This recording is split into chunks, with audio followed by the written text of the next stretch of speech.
Bem, minhas irmãs e meus irmãos, que a paz de Jesus continue a nos beneficiar nesta noite, em que mais uma vez nos dirigimos a esta casa para refletir sobre os ensinamentos que nos chegam através da doutrina espírita.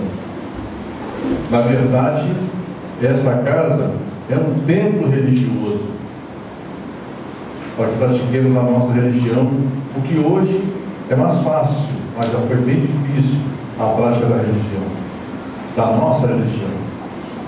Então, esta casa, com a qual devemos ter todos muito cuidado, é um templo religioso, onde rezamos, onde aprendemos, onde nos consolamos diante das aflições da existência.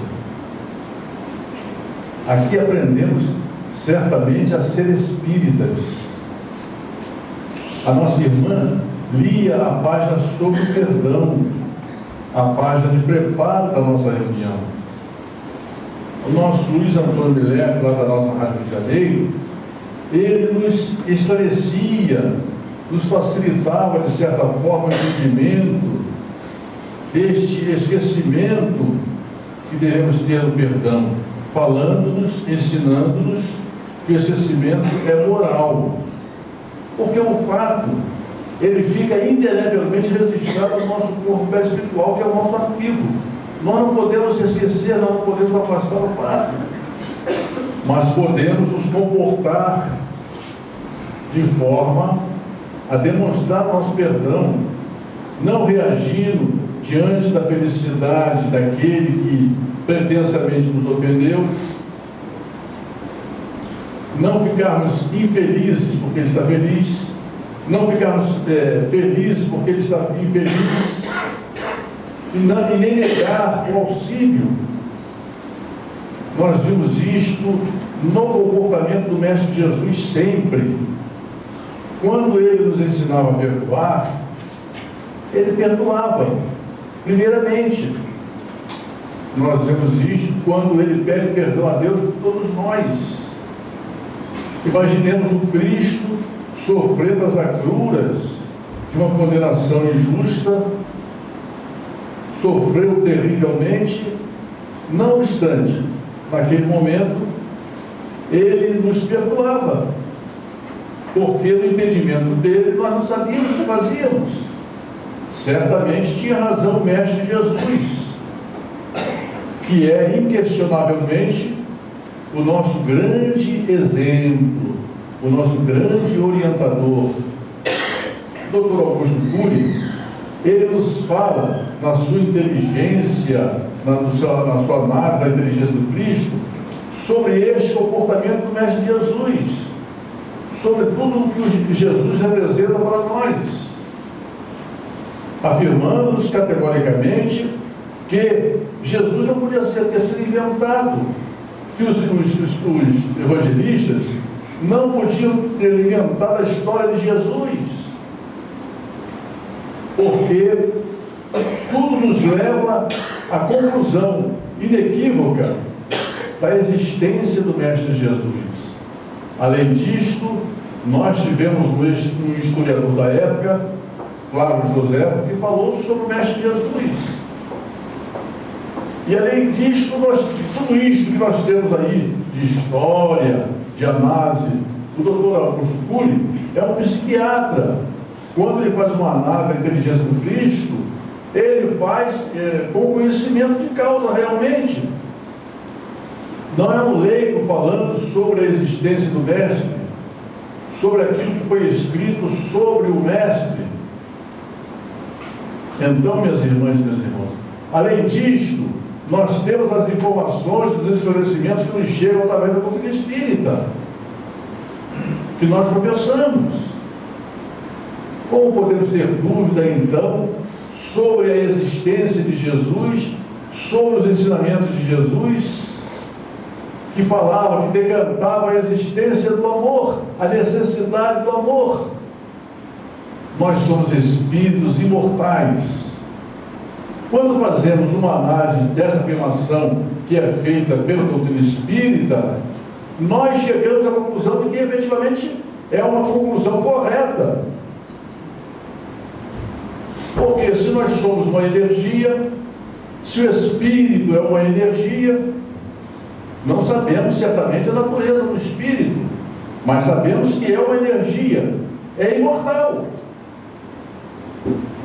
Ela é envolvida, essa energia é envolvida pelo corpo perispiritual, que é essa matéria necessária a colar o espírito ao seu corpo físico durante a reencarnação. Então, minhas irmãs e meus irmãos, são muitas as informações da doutrina espírita que confirmam, que asseveram, que nos trazem meios de entender o porquê de tudo isto, da análise que podemos fazer de tudo isto. Aliás, dizia também o Dr. Augusto Cury que o grande objetivo de Jesus foi o de desenvolver a nossa capacidade de raciocínio. Hoje, nós entendemos por quê. Nós que somos espíritas, entendemos por que o grande objetivo de Jesus foi o de desenvolver a nossa capacidade de raciocínio. Porque hoje, quando afirmam a existência de Deus, nós cremos na existência de Deus, mas isto não impede que façamos uma análise. Simon Sinek, no seu Big Bang, ele fala sobre a existência de astros do universo, dizendo-nos que existem cerca de 100 bilhões de galáxias, e cada galáxia com 100 bilhões de estrelas. São muitos astros que transitam nesse universo, minhas irmãs e meus irmãos. E não foi criação do homem, certamente que não. Isto é inquestionável. A existência dos astros é inquestionável. E aí, nós preferimos que tenha sido criado por essa inteligência suprema, que é Deus para nós. Há aqueles que admitem um acaso, mas um acaso inteligente. Porque se no verso da terra, o que há na terra, certamente nem a vida poderia existir aqui. Por coisas milimétricas, a gente vê uma inteligência funcionando em tudo isto, nos encaminhando para essa conclusão acerca da existência de Deus. Então, a nossa crença, é por isso que a nossa crença, a nossa fé, é a fé raciocinada, que enfrenta essa falsa razão em todas as épocas da humanidade.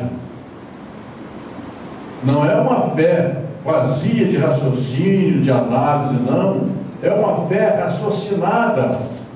Quando nós ouvimos falar no processo reencarnatório, consequentemente da existência da alma, do espírito, nós chegamos à conclusão que não pode ser de outra forma.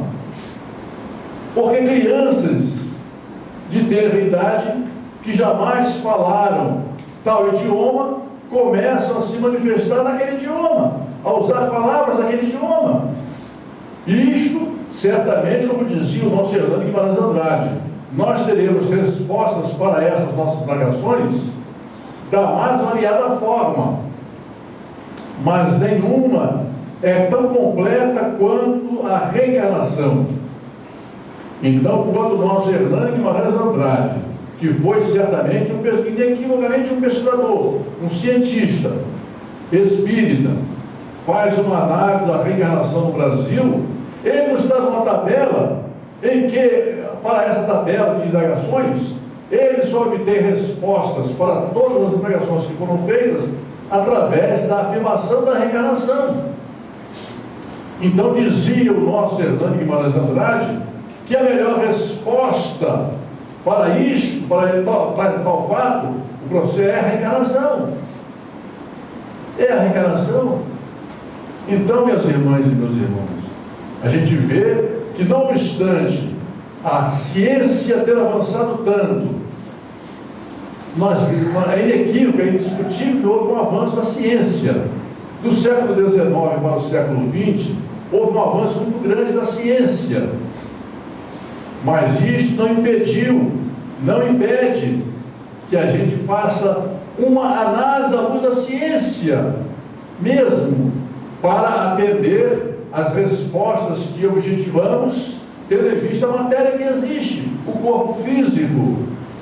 mas o cientista fica na metade do caminho, não nos traz respostas para tudo, porque o cientista materialista não considera a existência da alma, a existência do espírito, mas existem muitos fatos, minhas irmãs e meus irmãos, que somente admitindo-se a existência do espírito, nós chegaremos à conclusão de que realmente aquele fato é verdadeiro,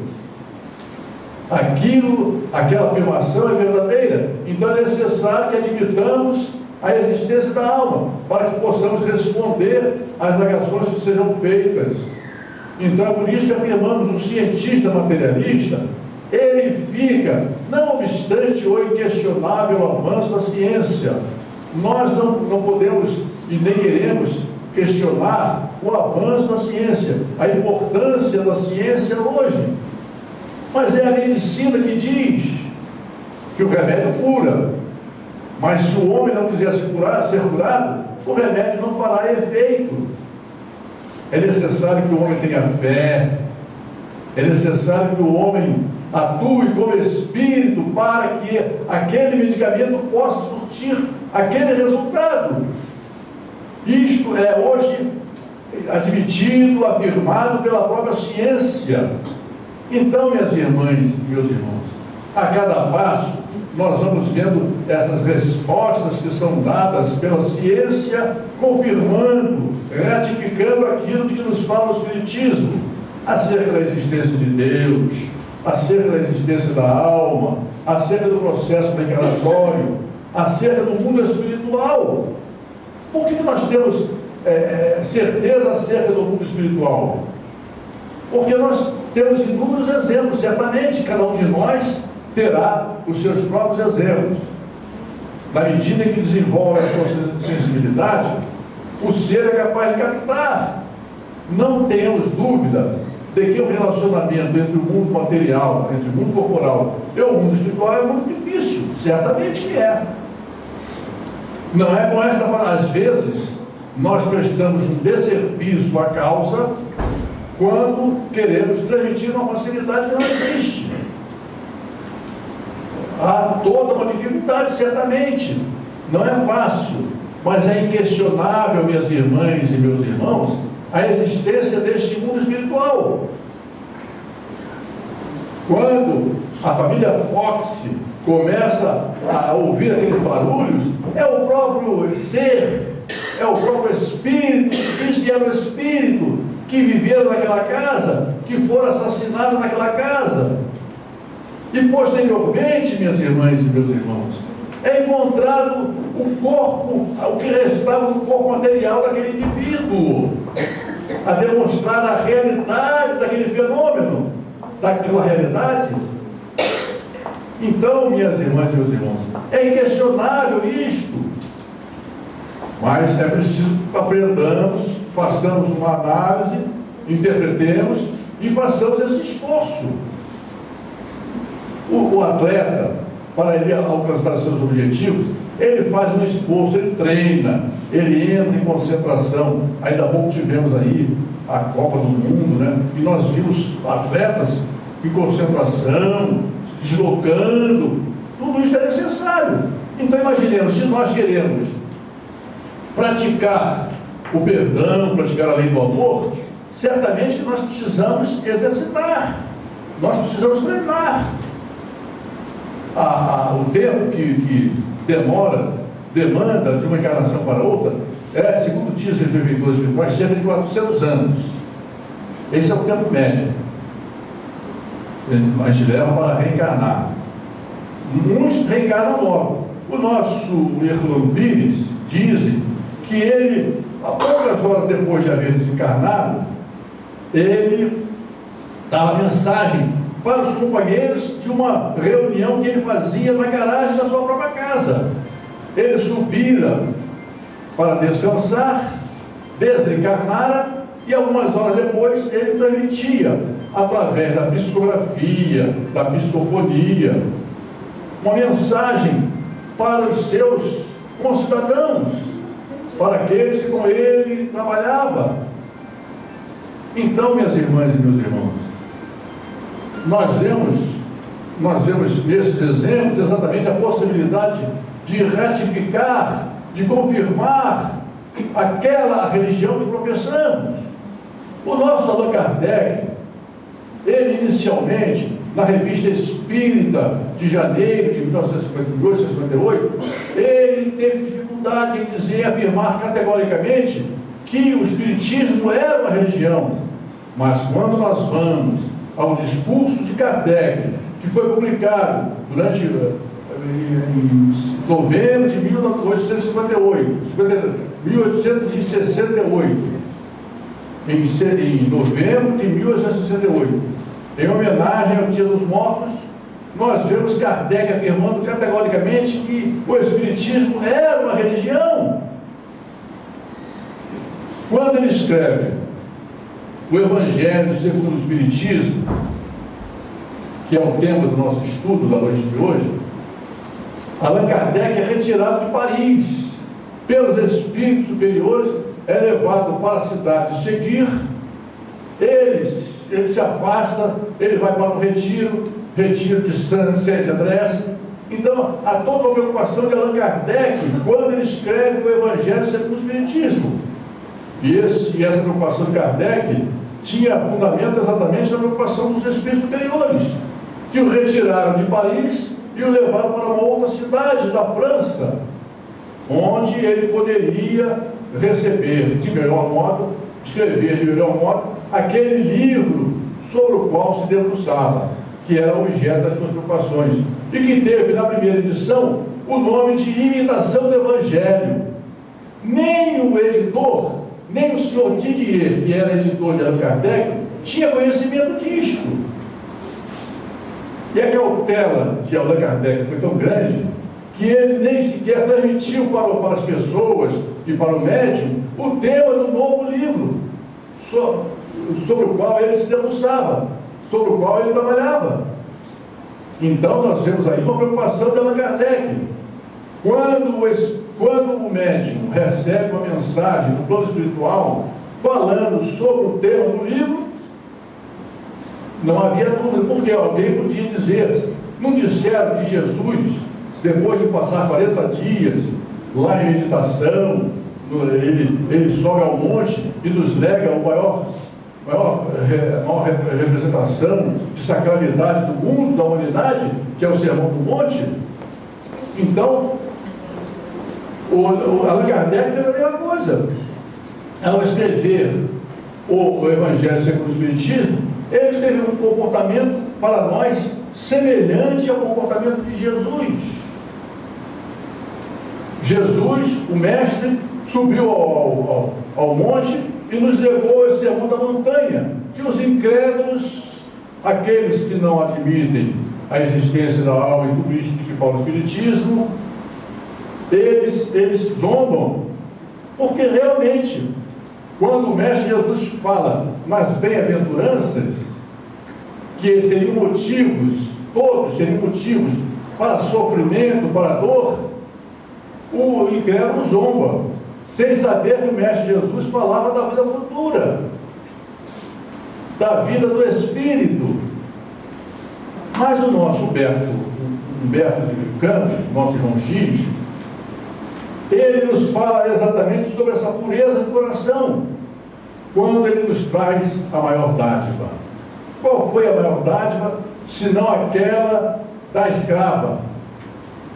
Judas ficava perplexo diante da colocação do gasofilácio de enormes quantidades de moedas que faziam barulho, certamente faziam um estardalhaço muito grande. Quando o Ricaço da época colocava lá 200, 300 moedas metálicas do gasofilácio, fazia um barulho muito grande, o que fez com que o nosso Judas fosse até o Mestre Jesus, que também se encontrava no templo com os seus apóstolos, e dissesse: olha, fulano de tal colocou lá 200 moedas, e demonstrando uma perplexidade muito grande, um regozijo muito grande, que não havia participação do Mestre Jesus nisto, certamente. Ele sempre esclarecia, mas quando a viúva coloca lá as 2 moedas, o Mestre Jesus ensina então para Judas, para os apóstolos e para todos nós. isto, de que as viúvas estavam se desfazendo das 2 moedas, que não, só certamente não faziam barulho nenhum, mas que representavam o alimento que ela deveria adquirir nos dias seguintes. Então ela deu muito mais. Relativamente, ela deu muito mais do que os ricos da época, que apenas davam aquilo que lhes sobejava.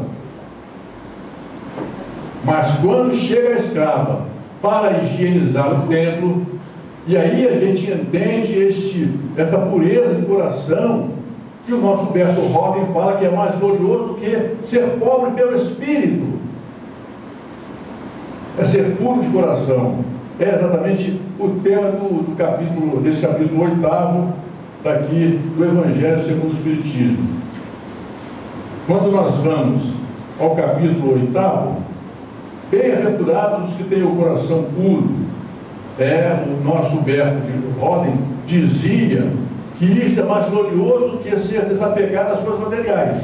Certamente é. E essa escrava, que o Mestre Jesus dava esse ensinamento, transmitia-nos este ensinamento, confirmando isto, de que realmente a escrava, que demonstrava ter uma pureza, porque ela não mostrava revolta nenhuma, ela higienizava o templo, ela limpava o templo, catava os dejetos deixados pelos doentes, pelas crianças.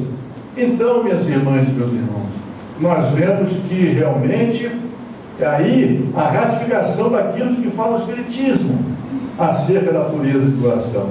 Aquela escrava tinha um coração puro, estava desapegada de si mesma, que é mais glorioso, no dizer do nosso Berto Roden, do que ser puro pelo Espírito, pobre pelo Espírito, ser desapegado às coisas materiais. É ser desapegado de si mesmo. Certamente, minhas irmãs e meus irmãos, todos nós teremos os nossos exemplos aí, de pessoas que têm puro coração. Nós precisamos praticar. Por que nós temos que praticar? Porque a nossa irmã dizia que o grande beneficiário do perdão é quem perdoa. Nós ingressamos no plano espiritual de acordo com os nossos sentimentos, de acordo com o nosso comportamento. Certamente que essa máscara facial nos permite sorrir quando por dentro estejamos zombando, rindo. E a gente pode demonstrar uma coisa que a gente não está sentindo. Então, minhas irmãs e meus irmãos, isto vai gizar o nosso retorno à parte espiritual, porque o apego das coisas materiais certamente vai impedir que tenhamos um equilíbrio no plano espiritual. De vez em quando, lá na Rádio Janeiro, as pessoas perguntam o que nós achamos da cremação. Evidentemente que o espírita, ele não se preocupa com isso, porque ele sabe que a cremação é relacionada ao corpo físico. Não há preocupação a partir do momento que isso não causa um sofrimento ao espírito. A nossa única preocupação deve ser com o espírito. Agora, se o corpo físico vai ser cremado ou não, isto já é uma outra circunstância, uma outra coisa. Vai depender certamente do conhecimento dos familiares, para que a gente não faça sofrer indevidamente, desnecessariamente, o irmão. Esta deve ser a nossa única preocupação.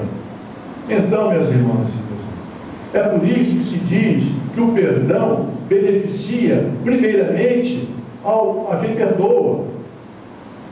Certamente vai beneficiar o perdoado, mas beneficia a quem perdoa. E é difícil, é dificílimo. Daí porque nós levamos tanto tempo. Outro dia, alguém da Gama lá na Rádio de Janeiro também, sobre o número de espíritos, como é que reencarnam tantos estão nascendo, existem tantos espíritos assim no plano espiritual? Pois bem, minhas irmãs e meus irmãos, dizem os benfeitores espirituais que nós temos cerca de 4 vezes o número de reencarnados no plano espiritual. 4 vezes, hoje, daria 4 vezes 7 bilhões, que é o número de encarnados, 28 bilhões de desencarnados. Nós não chegamos a tanto. Que sejam 21 bilhões, já é um número muito grande, certamente. A fila é muito grande lá em cima, minhas irmãs e meus irmãos. É por isso que demandamos tanto tempo para reencarnar. Dizem os benfeitores espirituais que nós já temos aqui cerca de 10 mil reencarnações. Quando a gente faz uma análise do nosso íntimo, nós verificamos que deve ser assim mesmo, porque somos incapazes de perdoar, somos incapazes de ser indulgentes, benevolentes, somos muito benevolentes, indulgentes com os nossos entes queridos, com os nossos amores. Mas quando passamos já para o vizinho, aí a gente já começa a atribuir, a imputar a essa pessoa aquele comportamento que ela tem. Nós não compreendemos, muitas vezes compreendemos apenas quando se trata do ente querido. Então, minhas irmãs e meus irmãos, quando a gente vai fazendo uma análise do turismo, nós vamos chegando à conclusão de que essas informações são pertinentes. São pertinentes, elas procedem. Quando usamos o nosso raciocínio, o nosso bom senso para analisar essas informações, nós vamos chegando à conclusão de que essas informações, elas procedem, são procedentes. Então, minhas irmãs e meus irmãos, o nosso Allan Kardec, ao escrever o livro O Evangelho segundo o Espiritismo, ele se retirou para a cidade seguinte. Ele foi retirado de Paris pelos espíritos superiores que iriam trabalhar que iriam trabalhar na elaboração do livro, nos ensinamentos de Allan Kardec. Nós temos aqui no capítulo 8, bem-aventurados que têm o coração puro. E o tema do nosso estudo são as instruções dos Espíritos. Nós verificamos, ao estudar o Evangelho segundo o Espiritismo, que primeiro nós temos a informação, depois nós temos as instruções dos Espíritos, que são esclarecimento. Então a gente verifica a preocupação de Allan Kardec em nos trazer de forma didática esses ensinamentos. Aí nós temos aqui: deixai vir a mim os pequeninos. Seriam apenas as crianças? Não, não são apenas as crianças, mas todos aqueles que se comportam como crianças. Nós sabemos que crianças são capazes de perdoar imediatamente, não são apegadas às coisas materiais, raríssimas exceções, evidentemente. Mas essas raríssimas exceções apenas confirmam a regra geral. Então, aqueles que sejam capazes, mesmo adultos, que sejam capazes de perdoar, de ter esse comportamento de criança, eles também serão atraídos pelo Mestre Jesus, estão neste chamado do Mestre Jesus: deixai vir a mim os pequeninos. Então nós temos aqui, primeiro, uma instrução, um esclarecimento de João Evangelista, que foi dado em Paris em 1863. Depois nós temos um esclarecimento prestado pelo Espírito Protetor, que foi dado em Bordeaux em 1861. Nós temos depois uma mensagem do Espírito Vianney, do Cura d'Ars, foi dado em Paris em 1863. E depois uma nota, certamente, de Allan Kardec, buscando compreensão daquilo que ele havia ouvido, daquilo que ele havia estudado, daquilo que ele havia colocado nesses itens anteriores aqui do Evangelho segundo o Espiritismo. Então, minhas irmãs e meus irmãos, a gente vê que há toda uma didática, uma preocupação de Allan Kardec com essa didática para nos trazer esses esclarecimentos, essas informações, para que quando nós estudemos essas bem-aventuranças, nós não façamos como um incrédulo que zombam, que ri, porque nós passamos a entender que o Mestre Jesus está falando da vida futura. É o que dizem os benfeitores espirituais. Não é dessa vida, certamente, porque as tentações são muitas. Nós vemos tanta violência no mundo hoje, né? A todo instante, os meios de comunicação estão nos falando da violência. Mas Será que nós devemos afastar a vontade divina de tudo isto? Dizem os benfeitores espirituais que nós usamos o nosso livre-arbítrio duas vezes. Quando nos preparamos para reencarnar e depois de reencarnados. É o que dizem os benfeitores espirituais. Então nós escolhemos e colocamos no nosso roteiro reencarnatório as provas pelas quais devemos passar. Para quê? Para reparar antigos erros. Certamente nós cometemos, praticamos erros, equívocos anteriormente. Outro dia uma senhora desencarnou, aí os familiares diziam assim, vítima de uma bala perdida, dizia assim, mas ela era tão boa. Aí nós pensávamos, ela era tão boa nesta encarnação. E o que ela fez na encarnação anterior? Ou nas encarnações anteriores? Então, minhas irmãs e meus irmãos, a lei de Deus está na nossa consciência. Então, ninguém pode alegar desconhecimento da lei. Existe na lei dos homens uma presunção. Quando a lei é publicada, existe uma presunção de conhecimento. Mas quantos de nós tomamos conhecimento da lei?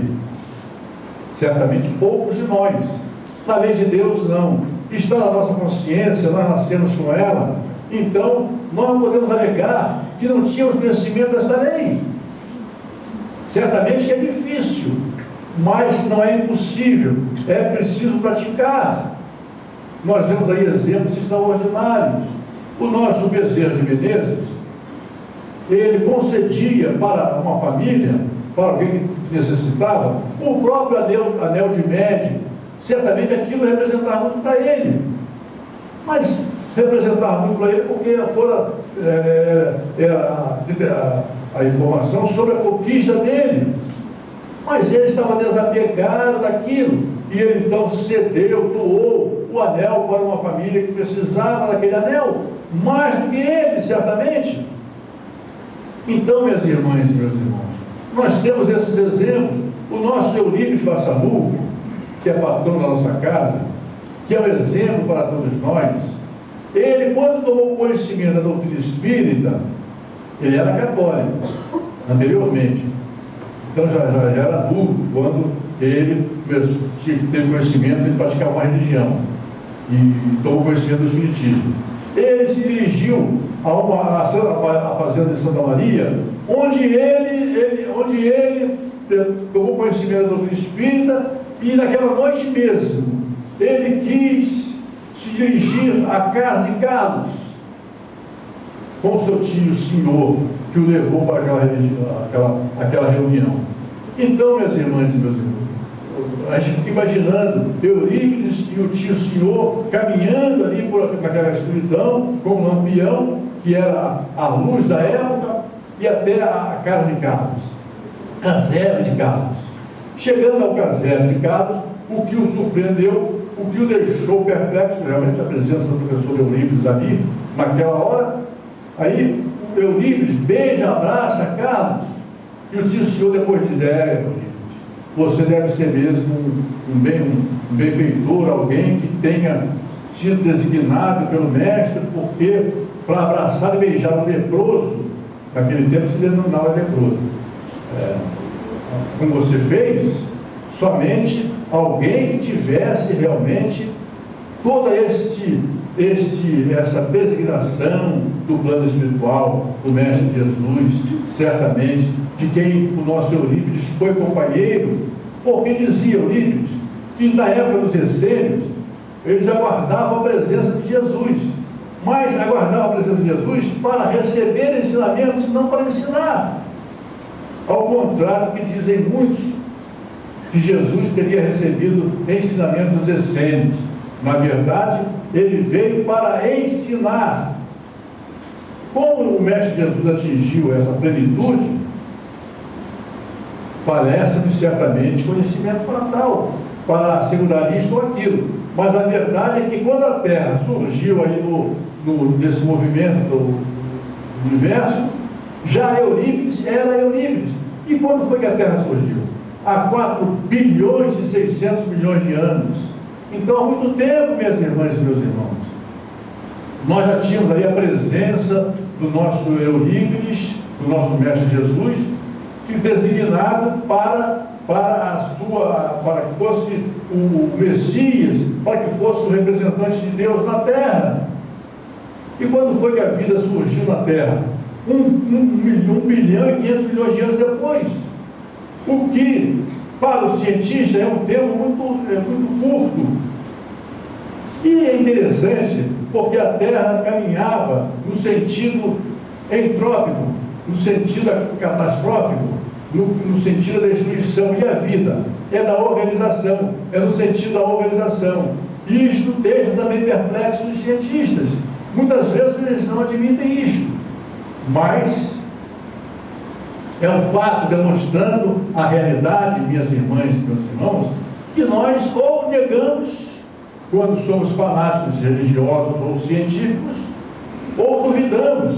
O nosso Allan Kardec, que era um verdadeiro cientista, ele não negou, ele duvidou. Quando ele falou, o senhor Fontinha, ele falou sobre as mesas girantes, ele entendeu o seguinte: deve existir uma lei que promova isto, que permita isto. Eu não tenho conhecimento desta lei ainda, mas ele não negou, ele duvidou, ele saiu em busca da resposta para as suas negações, porque ele compreendeu de imediato, espírito de escola que é, ele compreendeu de modo imediatamente que aquilo representava muito para a humanidade.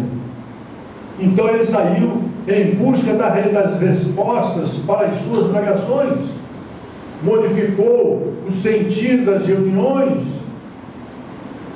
colocando perguntas que eram realmente importantes, trocando aquelas que eram apenas para atender às pessoas, por perguntas que eram importantes para a humanidade. Então, minhas irmãs e meus irmãos, tudo isto nós temos na doutrina espírita. De tudo isso nos fala o Espiritismo. A nossa Maria Dolores, através da psicografia do nosso Francisco Cândido Xavier, que é um outro exemplo, porque vejam só, Chico Xavier ele mal tinha o primário. Ele nos deixou mais de 400 livros. Não usufruiu um centavo sequer da venda desses livros. Então, de certa feita, para a gente entender a personalidade do Chico, de certa feita, Agripino Grieco, que era, na época ele fazia um crítico literário, Agripino Grieco, e muito amigo do Humberto de Campos. Uma vez, o nosso Chico recebeu uma mensagem dirigida a Agripino Grieco de Humberto de Campos. E aí disseram para Agripino Grieco: olha, Agripino, estão dizendo aí que o Humberto de Campos, que já havia falecido, que já havia desencarnado, lhe mandou uma mensagem. Aí Agripino Grieco pegou a mensagem, que foi entregue, examinou e disse: olha, eu não sei como isso chegou, mas que é Humberto de Campos puro, é.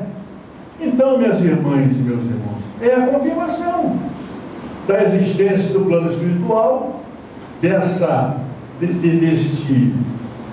faculdade do nosso Chico, inquestionável, da possibilidade do relacionamento entre os dois planos da existência, que nos é permitido exatamente porque temos a glândula pineal, que é uma espécie de antena, minhas irmãs e meus irmãos. É uma antena que todos nós possuímos. Então todos nós podemos ser influenciados. É por isso que lá na pergunta que eu faço no livro dos Espíritos, dizem os benfeitores espirituais que todos nós podemos receber influência do plano espiritual. O Chico Xavier, então, representou muito para nós, representou muito enquanto estava encarnado, tendo em vista essa mediunidade extraordinária que ele praticava, que ele detinha, essa faculdade mediúnica que ele detinha. E a nossa Maria Dolores nos faz um convite, dizendo: se te vês nesta noite de alma desencantada e dolorida, concentrando a atenção na angústia que te invade, medita, coração, nos outros companheiros que se vão, nos caminhos da vida, sob as pressões da prova e da necessidade. regresso agora de estirar o giro, para buscar-te aqui, em teu doce retiro, a calma da oração. Entretanto, alma irmã, se me permites, comentarei as dores sem limites da multidão agoniada que encontrei na jornada. Com certeza já viste as trevas e aflições de tanto quadro triste, mas peço ainda o teu consentimento, a fim de relembrar-te o vasto espinheiral do sofrimento, que nos roga socorro em toda parte. Deixa, enfim, que eu te diga, alma fraterna e amiga, quanta amargura vi por onde andei. Vi mães engatas de doença e luta, lançando petições que a terra não escuta, pedindo em vão a xícara de leite para o filhinho semi-morto, agonizando a língua de conforto. Vi outras nas calçadas, carregando no colo os anjos de ninguém. Pobres irmãs abandonadas, aspirando a escalar as alturas do bem. Acompanhei velhinhos, outrora moços de bonito porte, tão fatigados, tão sozinhos, que pediam a Deus a compaixão da morte. Achei muitos irmãos enfermos e cansados, em desespero e manifesto, sem saber, sem pensar nas terríveis consequências que nascem desse gesto. Vi crianças ao léu, com febre e sono, relegadas à noite, em penoso abandono. Visitei tanto lar, vazio de esperança, tantas mansões em lágrimas ocultas e tanta dor nas jossas das favelas, que de fato não sei explicar a contento onde há mais solidão e onde há mais sofrimento, se nas casas mais ricas e mais altas, ou nas outras mais tristes, mais singelas. Por isso venho aqui, alma querida e boa, para pedir qualquer migalha em favor de quem só chora. Ama, ensina, trabalha, sofre, ajuda, perdoa. Lá fora, um mundo novo nos espera por nossa fé sincera, traduzida em serviço. Ouvida a própria dor, lembra-te disso. Temos nós com Jesus a obrigação de esquecermos e agir, para que a paz do bem seja a paz do porvir. Não te percas em lágrimas vazias. Pensa na força que irradias pela fé que Jesus é consciente. Deixa as tribulações e os pesadelos que fazem chorar. Reflitamos no amor, sinceramente, a nó das provações de tanta gente. Sai de ti mesmo e vamos trabalhar, diz-nos a nossa Maria Dolores. De certa feita, nós recebemos um poema muito semelhante, muito parecido com os poemas de Maria Dolores, assinado exatamente por Maria Dolores, por um companheiro que era presbítero de uma igreja evangélica, de uma igreja presbiteriana. Aquilo nos causou uma surpresa realmente muito grande. Esse companheiro, não obstante essa condição de presbítero, de integrante desta corrente evangélica, ele nos mandava aquele poema da nossa Maria Dolores, que era muito semelhante aos poemas que ela nos mandou através da psicografia de Francisco Cândido Xavier, a demonstrar também, minhas irmãs e meus irmãos, a semelhança entre os escritos do encarnado com os escritos do desencarnado, e principalmente a nos falar da pertinência, da autenticidade do fenômeno dessa faculdade mediúnica do nosso Francisco Cândido Xavier. É por isso que ele representa muito para nós, minhas irmãs e meus irmãos. É por isso que nós não temos dúvida de que Francisco Cândido Xavier tenha sido a reencarnação de Allan Kardec. É o que nós entendemos, minhas irmãs e meus irmãos, à luz de tudo aquilo que já estudamos, de toda a análise que fizemos. O nosso Chico Xavier, porque foi o próprio Allan Kardec quem disse que ele desencarnaria, o que aconteceu em 1969, reencarnaria logo, não ficaria muito tempo no plano espiritual. O nosso Chico reencarnou no início do século XX e em condições de continuar com a obra, de terminar a obra, certamente. Então, minhas irmãs e meus irmãos, os ensinamentos que foram trazidos através da psicografia, da psicofonia do nosso Chico Xavier, realmente demonstram esse processo reencarnatório. É o que nos parece. É possível que nós estejamos errados, equivocados. Mas é o que nós pensamos, minhas irmãs e meus irmãos.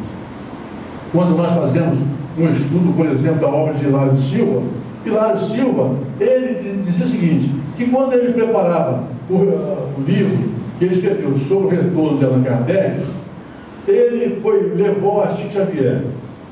E Chico Xavier consultou Emmanuel. Emmanuel então disse para o nosso Chico que não era um momento para se publicar aquele livro. Pois bem, não levou 30 dias, não levou um mês, em que o nosso Hilário foi chamado, e o Chico disse para ele, publica, o nosso Emmanuel disse que você publique imediatamente este livro, porque estão querendo dizer que a reencarnação de Allan Kardec é de uma outra pessoa, nós não vamos nos referir. Mas dizia isto o nosso Chico Xavier, e foi publicado então esse livro do nosso Hilário Silva, que realmente demonstra toda esta afirmação que nós estamos fazendo. Então, minhas irmãs e meus irmãos, quando nós, espíritas, fazemos uma análise, nós chegamos às nossas conclusões. Certamente é por isso que a nossa fé é a fé raciocinada, que enfrenta face a face a razão em todas as épocas da humanidade. Mas não nos esqueçamos, isso é importante, que somos espíritos imortais, que reencarnamos, que vai depender do nosso comportamento aqui na Terra, a nossa vida no plano espiritual, que nós vamos retornar em outros corpos, em outras existências, em outras famílias, certamente, reconstruindo aquilo que construímos. Mas o importante, na verdade, minhas irmãs e meus irmãos, é o sentimento, é o algo espiritual que existe em nós. Nós sabemos que existem irmãos que são capazes de pegar um mendigo na rua, levar para dentro de casa, dar banho, trocar de roupa. Nós sabemos disso. Mas então, minhas irmãs e meus irmãos, estes espíritos certamente demonstram aquilo de que fala o Espiritismo. Existe toda uma sequência de espíritos, uns mais evoluídos, outros menos evoluídos, uns mais avançados, outros menos avançados, certamente.